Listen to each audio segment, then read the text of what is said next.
Hi, welcome to Now TV Canada. Superwoman Saga. The saga continues. So the second package of the order I made finally arrived. Uh, that's 1,000 pieces of items right there. That were supposed to go to the Washington D.C. convention, where Tom Welling and Michael Rosenbaum were without me and without the products again.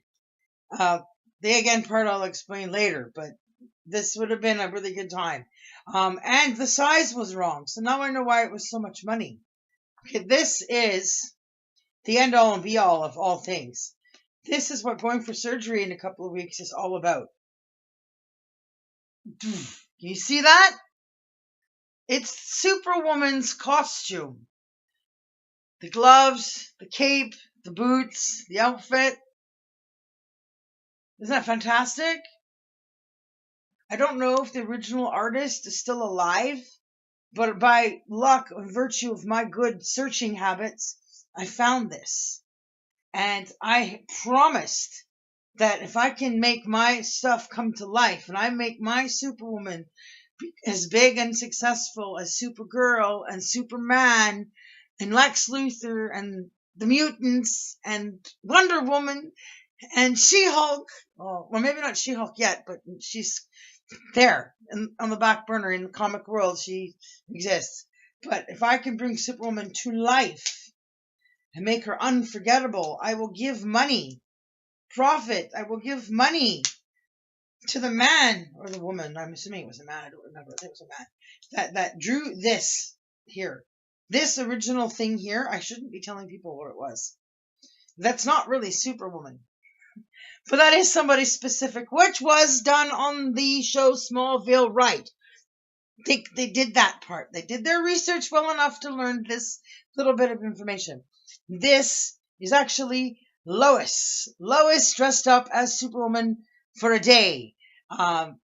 She was given the special powers of what it's like to be a Superwoman, to be able to fly and be a hero and save lives and not bleed to death from open fractures because the bone is jutted out of the leg if she broke it. Anyways, you don't get things go wrong to your body, kind of super melt.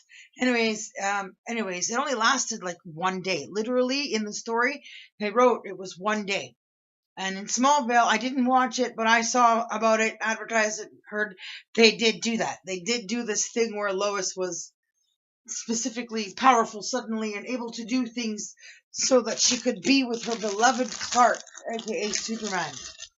So my saga with this situation here is the original time, the first time I ordered this with one of the original Superman symbols, but it was related to Supergirl. It was smaller, 1x1. This is 2x2. These things are massive, ginormous. I was gonna sell them for $2 a piece, but that's a lot of color ink. Those are big tattoos. So I'm thinking maybe at the Toys and Geeks thing at the end of June and July, after I've recovered from surgery enough that I can be there and I can wear this. That's where this video is going. Wear this costume. Then we can finally sell this stuff right, as we're autographing the screenplay, which if he would contact me right away, we could finish probably in time to raffle off a full copy of the script finished with all of our autographs on it. So yeah, these are 2x2. There's one more to come. These have both come in different boxes. So I got 2 different boxes that showed up from FedEx at 2 different days around the Easter weekend, and I panicked because I got notification in the second box, in the middle box, I got notification from the Lex Luthor sticker box, because it's not here, so obviously it was that box, that they wanted $38.90 for duty fees at the border. But I'm not using a GST, HST card, and I'm not running a business over here. This isn't product going to a store that's being sold over here. It came off my personal credit card from my personal funds, and it was meant to go for promotional purposes over there. So I wasn't paying $38.90. So I got scared thinking, are they going to try to do that with these two and charge me money for all three that way? So I sent it back, returned to sender. The point of the story here is he got upset for me because I was having such trouble with the t-shirts and hat people. Because as soon as the Tom Welling Smallville thing cued into their heads, their brains were like, money, money, money, money, right? Fame, fame, blah. And they just, all they're thinking about is how to feed their wallet a bigger bill, how to get more. And I don't have anything. I don't have more to give you. I haven't met them yet. That's not going to change. He's not going to pay the bills. That's not going to get fixed until I get there. So this guy, going back to the point, was willing to help me. In his head, he's like, well, I'll just ship them out without payment so that you have time, so that they can get to where they need to be on time. And so I sent him an email a couple days later telling him the address and a little letter and everything, details, instructions to the Washington Convention Center because I had understood his offer to help. Then he writes me back after I gave him that, and he says, well, can I just send them to you? Well, not if you want them to get to the convention where Tom and Michael are on time, so they could sell these at $2 to $3 a piece and give some away and make enough money. They could pay the bill to that guy while over there with the stuff over there with them, and then I can just fly over and join them. And then we can order more. You know what I mean? And so he didn't listen at all. They got sent out one box at a time from somewhere. It was Arizona. He's in California. And I'm like, if you're sending them out at FedEx boxes one at a time from Arizona, how are you making any money? Because these are 2x2s and they're in full color. So I'm like, whatever, right? So I sent the second one back because I wasn't going to get gouged for $150 for three small packages that could fit in one box. That's the next part. See? That's the size of one box. What? Oh, look, it's off. They can't pay me to be a commercial. I tore it off. So the FedEx box is this size. And you're going to put this one here in the box. So that's the first one that showed up. The middle one's not there, so I don't have Lex Luthor in the box. And the Superwoman art tattoo is in the box. And then you can stick the Lex Luthor sticker in the box, and there's probably still room for two more. And as far as weight goes, he's still probably saving himself $15 in shipping costs by sending them all in the same box. So I'm like, did they even get printed off in the same factory? How did that work? So now I'm sitting here and I'm praying, I'm begging. I called and left a message today. Please take your $417 off my card. Because I'm the kind of person that's in the middle. I'm at that stage where I have money until I have no money. And then when I have no money, I have no money. Until I have more money. Until I have more ways of getting to that money. And so if that money gets spent and there's $10 short for your fee, then you have to wait until I get more money. And that's it. There is no ands, ifs, or buts. There's no way around it. I can't pull the $10 out of the air. I can't get that $10 out of my blowhole. Okay, so I'm just saying, I left a message today, and he phones me back after I give a detailed message to say, please take your money.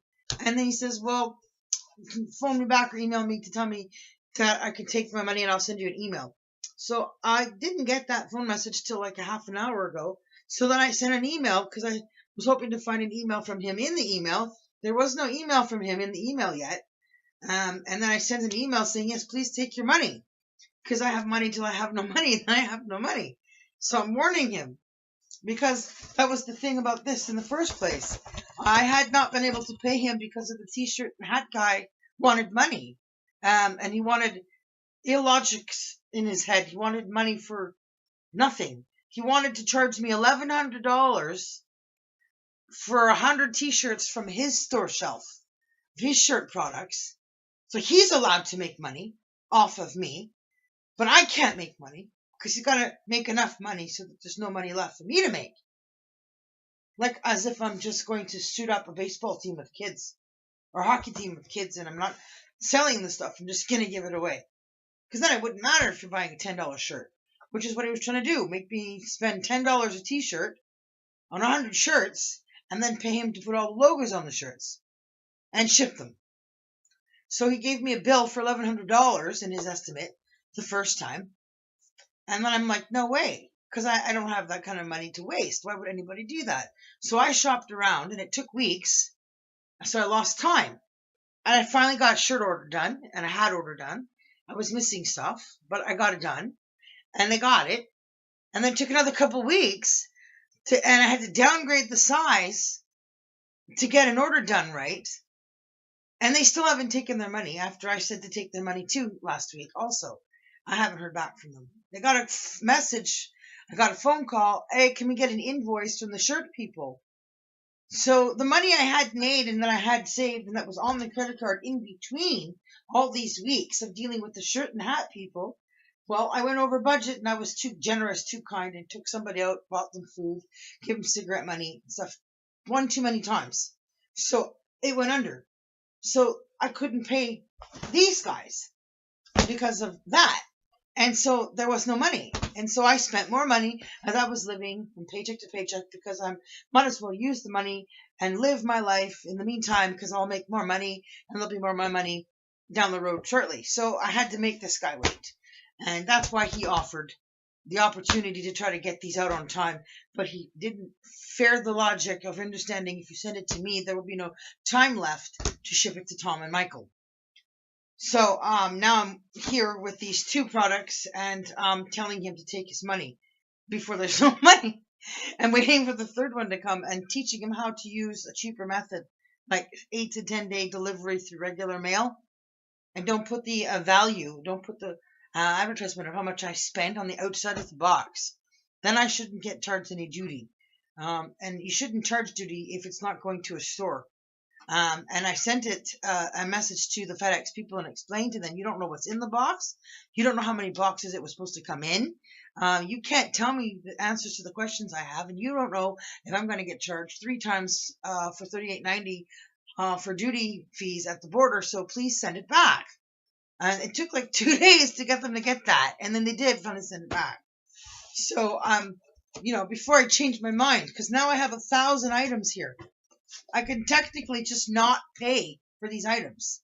I can technically take this 1,000 and find Tom Welling and Michael Rosenbaum, again, another secure, reliable address, and I have somebody in mind that's pretty secure and reliable. I could probably just send this right to his house, and he could bring it to work with him, and then Michael could say, hey, where'd you get that? And then he could say, well, it helps to check your emails. It helps to check messages and talk to people and make friends with people in right places that they got sent to me. Aren't you lucky I'm your friend and your producer and whatever, right? So I have a place this could go, and then they could sell these and make the money, and then you can pay the guy. So that I don't have to live broke during the time that I'm going for surgery and recovering, because I'm sick of being without money. I'm sick of living sometimes 2 to 4 weeks with nothing because I spend everything I make on things to get further ahead and be more successful, because I can't get people in the right places to do the right things at the right time. It's just like the TELUS pitch people. Last year, I made a video that should have won the first prize, the $100,000.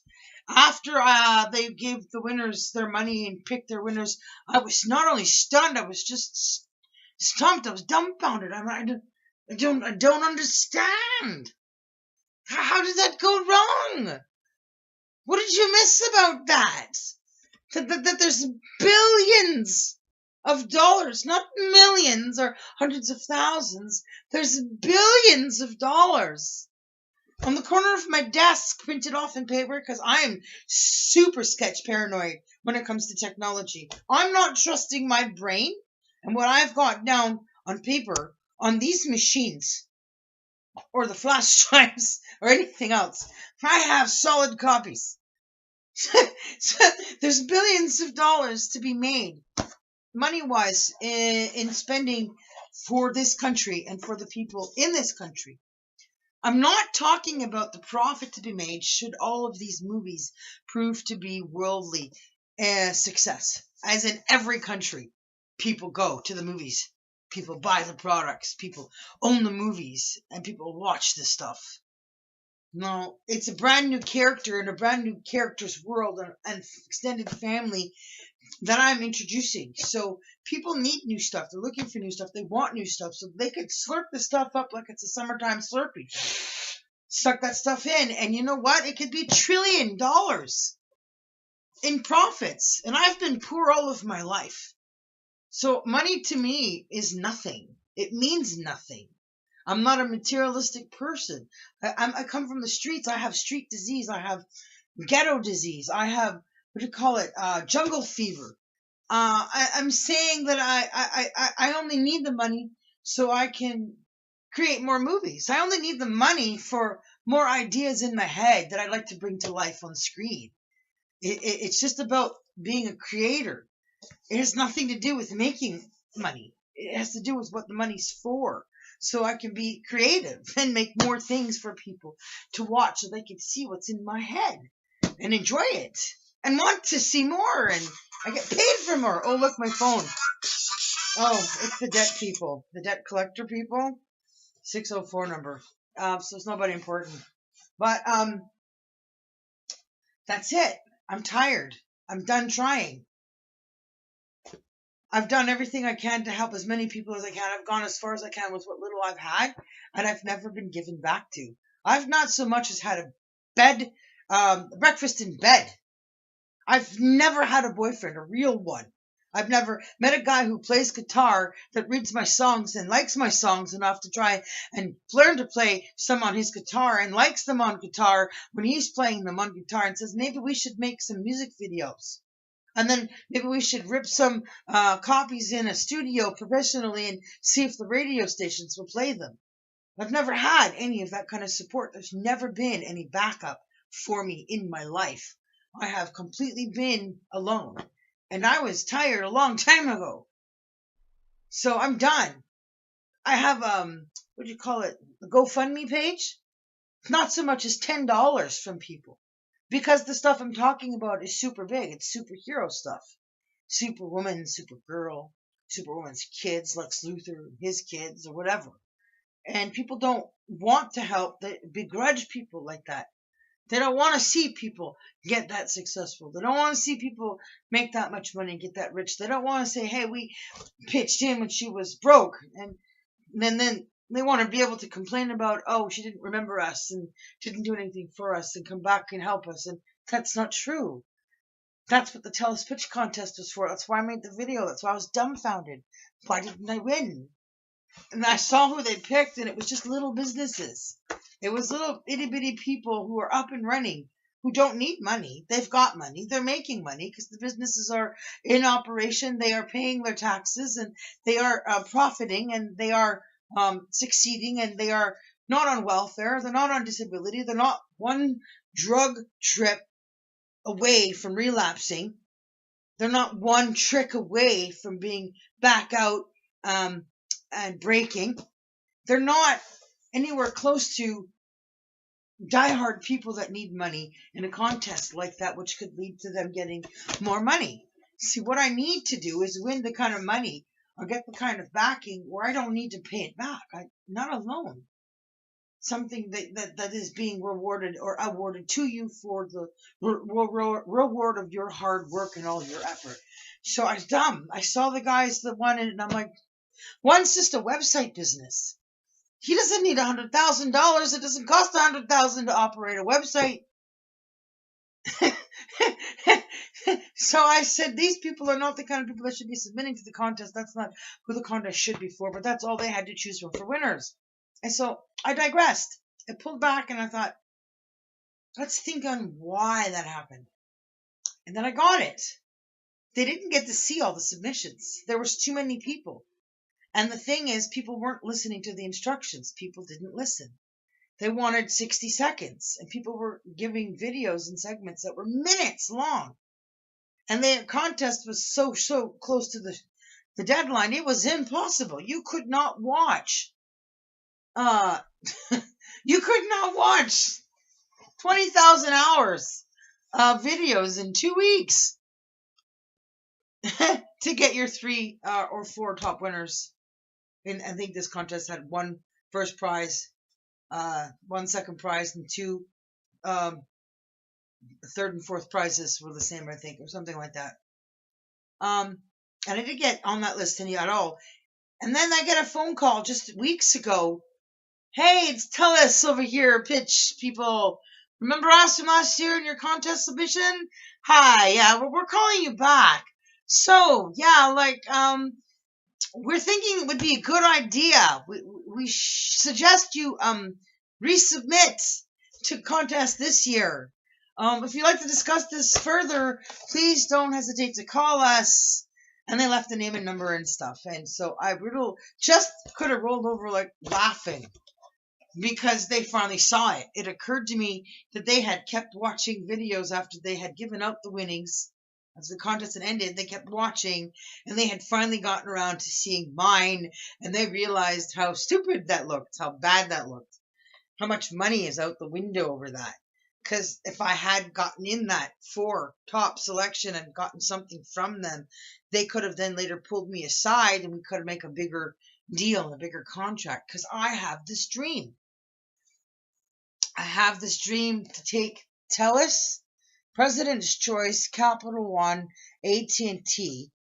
For the moment, that's all I need at the top. To make a company and partnership. And then maybe I'll throw in a bank. To get future productions off the ground. It's not small. We're talking about trillions of dollars around the world. So there's going to be more than one headquarters, like one office. But the main headquarters has got to be in Toronto because it's the biggest city in Canada. And it's the only place where I'm going to find a building that has the square footage and the parking lot and the conveniences of certain kinds of restaurants and stores that are really close and convenient to the offices in case our equipment breaks down, like Staples. And of course, everybody needs a McDonald's milkshake sometimes. And you can pay some of the other places around for parking space from their parking lot space because they got big space for like home hardwares and stuff. And so finding the right prices. And I drove around and I did a lot of searching and I found a place right across the street from where the Superwoman van sits right now. And that place, I called it up and they're like, well, we're charging $2 to $3 a square foot. But I had to keep my composure over the phone. I couldn't choke up and just lose my mind. I couldn't say, well, I want to buy the whole building. I want the whole thing. I couldn't just, blah, right? So I pull back and I'm like, oh, hey, that's cool. That's like traditional old prices. That was like Toronto 20 years ago. And I'm like, wow, like people are not going to find $2 to $3 a square foot prices for buildings anymore, anywhere. So I didn't make a big hype about it because I didn't want to make them too excited. I didn't want them to go, we're going to change their mind and they're going to jump up to where prices are today. And that's why the world's biggest bookstore closed its doors. It wasn't because it wasn't making money. It's because the contract on the land and the property was up. And then the new contract would have been prices stupid, ridiculous. Like nobody would pay that to keep selling books. So that's how that happened. But in this situation, I kept my composure and got off the phone nicely. And I realized this is it. It's do or die. It's here. It's all or nothing. There's just never going to be this. And I could have a 100-year contract and then I could build on top of it. The building is structurally sound because it was made in the old days when things were quality and things were good and solid. Like it would survive hurricane, earthquakes. That's shaky Richter level crap, man. And it would still be standing. And it got great parking for the trucks and trailers coming in. And so I decided to leave my van at the mechanics for parking fee every month. So it's like right across the street. Because the goal was to get either Johnny Depp or Tom to the mechanic across the street. Where was this place? It's Top Gun Automotive. Just like the movie. I know, I hear it again. You picked a mechanic named after a Tom Cruise movie? Well, it was a good movie. It was a big movie. It was a hugely successful movie. Top Gun. I like Top Gun. It was a good memory. It's a good moment. I recommend everybody watch it. Again, it's one of those movies you could watch again and again, and it would still be good. Like it was the first time. But that's not what happened. He just happened to be there in that neighborhood on that street. He had to be you just, you had to be there, and I needed somebody from Europe. I needed a mechanic I could trust, someone from outside this country and outside of the weird new cultures of people moving in and trying to make money and not do anything. I paid somebody $35 for a cell phone to be cracked, like to open it so I could use it, and he ran it through two online engines or something to try and unlock the phone, and he got nothing. But he got my $35, so that was something. And I got nothing for that fee. Now, I didn't go back and bug and beg, because it's not worth it. There's no point. But that's what I'm watching these people move here and do. They just charge money, take it from you, and that's it. You get nothing. But they got money. And, like, you can't do that. So when it came to fixing my van, because I knew the van's going to have a lot invested in it, it's probably going to have $25,000 spent, invested to make that van be like a home on wheels. And so I could finish the road trip in my head that I had started off wanting to do when I had first had the stickers put on. And so the mechanic gave me a quote for that stuff after he had fixed everything that had been damaged on the van after the van had been vandalized, and the cops said, we're not going to do anything. You can keep your evidence. It's not like TV. Can't solve things in an hour. We have no way of getting a warrant to go and check somebody's freaking toolkit because you give us a piece of X-Acto blade by the tire that was slashed open. And we're not going to spend money to test for fingerprints so we could track it to the guy's toolkit if we had a warrant and could check it in the toolkit where the X-Acto blade match would be with the fingerprints to match. See, it wasn't hard in my head. The X-Acto blade first used to try to slash the tires was too thin and too small, and it broke. So the guy had to leave. The X-Acto blade fell on the ground, it broke, and it was in the dark, so he left and went back to wherever he went and got a bigger, stronger item and came back and slashed the tires. 3 of the 4. I mean, just ripped right through brand new winter tires. Then he slashed the gas hose, brake lines, and he punctured the gas tank. I have no idea. I didn't look to see what else was enough. I had just paid money to get the damn thing safetied. It was almost ready to go on the road. I just had a little bit to do. And then I had to pay to do that all over again. And this time I couldn't afford brand new winter tires. So he put summer tires on them. So now I have to drive the van away from where he is with summer tires. So it can only be summertime. And so now I'm finally at a point where even if I don't have Tom Welling's help, and I don't make it to the Toys and Geeks event at the end of June and July, and if Michael's producer, Rob, doesn't get back to me, watch my videos, and he doesn't, interact with me more so we can do things faster, I will get out of this. I now have a job, secure, solid job at a company that likes me and I like, and so I will now get the line of credit and the money I need to go and fix the van one final time, good enough to get it driven here. Pay somebody to bring it to me here. I don't know how I'll do that, but anyways, so that'll be 1 feet left. I can move it, and I have a church up the street that I can pay for parking, so that it's right here with me, and I don't have to worry about any more vandalism. But it didn't just stop there. I had Superwoman t-shirts, a different kind. Superwoman t-shirts. And if you watched videos from further back in the beginning, when I was in Winnipeg, I started making clothing products and stuff on my own. Those shirts that had the last order of that kind of stuff that I had wanted, the stuff that was supposed to go to Targets and Zellers and Walmarts and Wilco's and whatever stores you guys got in the States, the stuff that ordinary people could buy for cheap, they were all stolen, that last batch of Superwoman shirts, by a crack dealer. Well, a girl trying to be a crack dealer, living in a shelter with me. I don't even know how she got her hands on them. It was so fast. Stuff was just gone. And I was like, okay, where's this person? and that person was gone. I guess they're thinking investment-wise that they can maybe make more money off of freaking eBay or something to auction off the shirts that say Superwoman on them and make a pile of money or something. I don't know. But after that, there was me working security event down in Cherry Beach in Toronto, and I was dumb. I was too busy dealing with somebody else in an urgent situation, which I never thought in my lifetime I'd ever see. I put my cell phone down. It was my favorite purple LG. I could do almost anything on that LG that people do on their silly little touchstone phones today, because that LG was touch screen at that time, but it still flipped up and it still has a typing pad, buttons.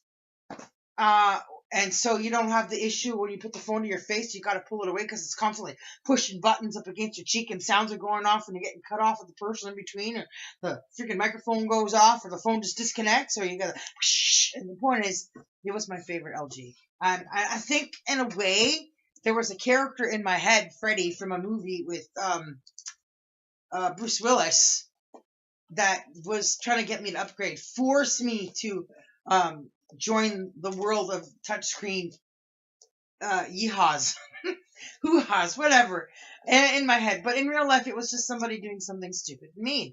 So these are all things been done to Superwoman, essentially, because I'm the creator of the character. And I can't figure out why people would do that to a good person, to a good superhero. Why would you hurt that person, take from that person? It makes no sense. And so now I'm in Ottawa after the last 6 years. I've been here since 2012.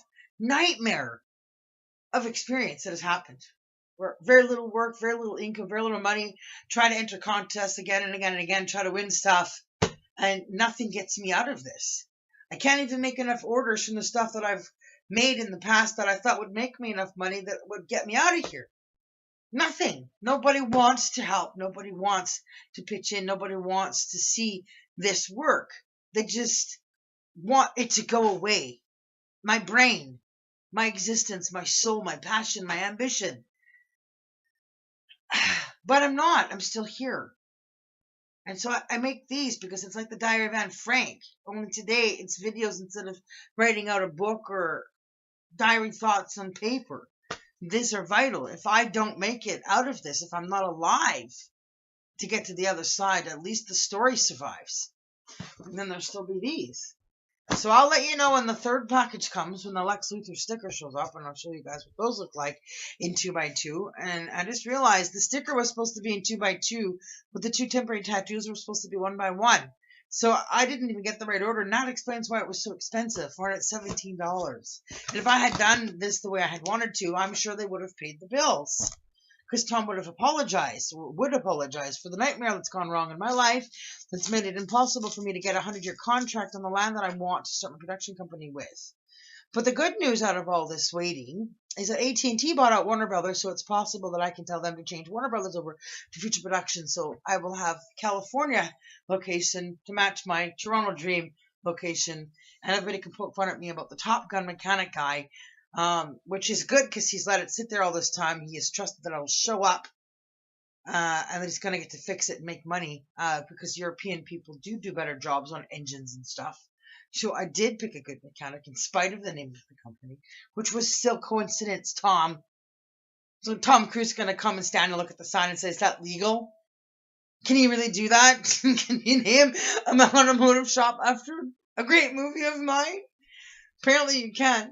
Because there's something about a copyright clause in a different country, and it was also for a completely different service. Wasn't acting. April 19th.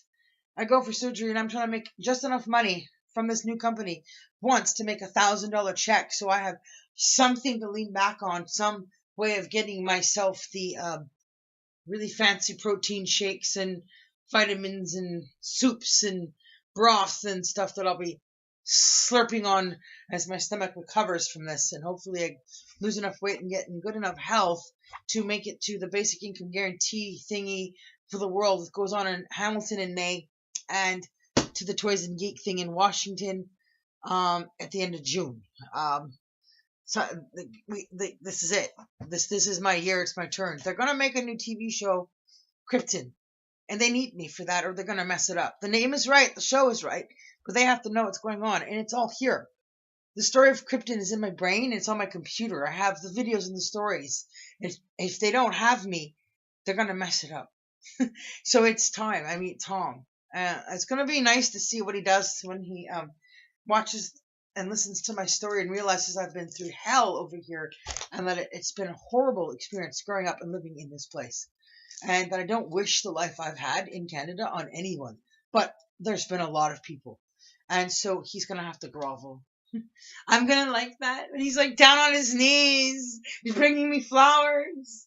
You know, beautiful bricks of expensive cheese. Wine or something. Just like, I'm sorry. I'm so sorry. Where would you like to go? And then you just, all that stuff, right? Like a big king-size hotel room bed and a big bathtub where there's bubbles and Epsom salts and I can sit and soak. And then there's what he's going to do for Sarah's health because she's got some health issues. And I can't put my finger on what's making her like that, but we got to fix that. So it's going to be fun to see what happens. And I really do, really do look forward to finishing the Smallville movie. It's going to get finished being written. I just won't. I refuse to. My integrity is very good. My heart is in the right place.